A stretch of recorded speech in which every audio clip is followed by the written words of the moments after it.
अखन अहाँ सब सुन रहल छी अमचन म्यूजिक के शानदार प्रस्तुति। खुशी रिकॉर्डिंग स्टूडियो बलुआहा।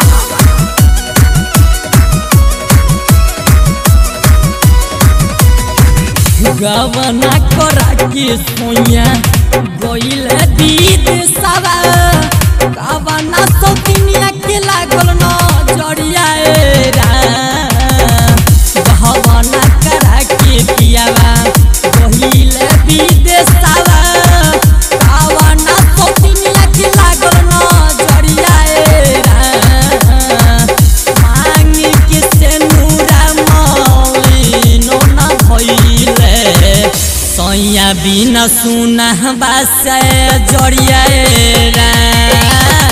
मांग के से नूरा मौली नो न भइले सैया बिना सुना बास जड़िया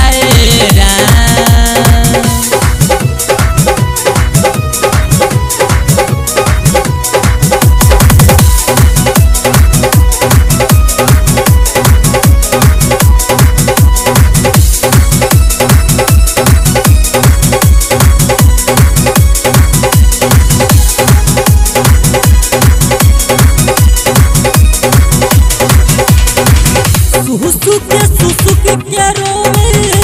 चूड़िया कंगनावा कवना गलतिया भइल छोड़ले मोरा सजनावा बहरा खुश भइल रहनी पियावा के पाके कहा मिलल राजा जी के हमरा सता के भोरल जवानी के कैसे ये विधना करी हम त कैसे गुजरिया मांग के सनूरा मौली नो न भइले सहिया बिना सुना बासी जड़िया मांग के सनूरा मौली नो न भइले सहिया बिना सुना बासी जड़िया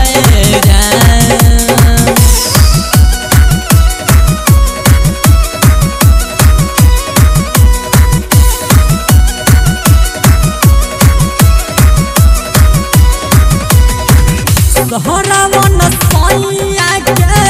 आदू बहुत आवेला अखिया के लोड़ा से कजहरा धुआइल बा भगवान सुनित बिनित मोहनल बेदाराती नाही समझले भइले माना के महाराज विवाह करो छोटुआ नाही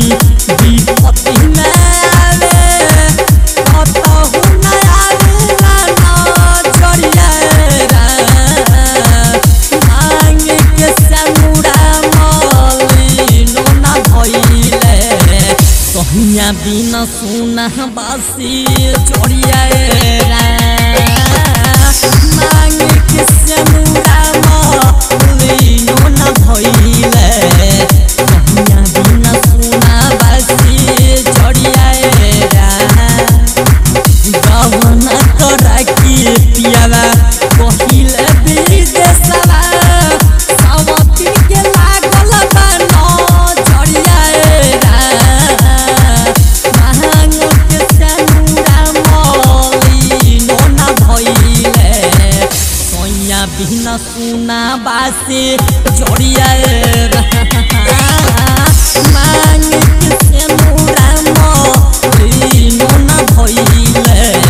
सैया बिना सुना बासे जड़िया रिकॉर्डिंग बाय गुड्डू छला बिहारी।